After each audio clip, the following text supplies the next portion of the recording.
So what's up everyone and welcome back to another tutorial. Today we're going to see how to fix ghost alarm issue on iPhone. Firstly, try creating a new alarm. Sometimes alarms bug out and stop working correctly, so let's try doing that. Open the clock app, then tap Alarms at the bottom.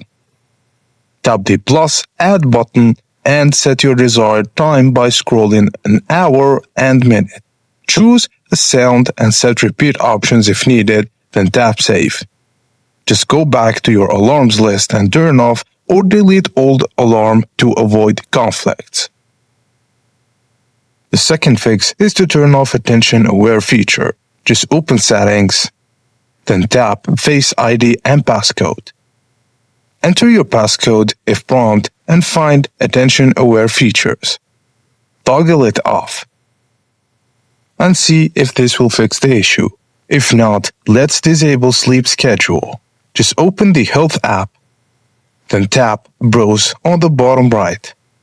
Select Sleep, then tap Full Schedule and Options.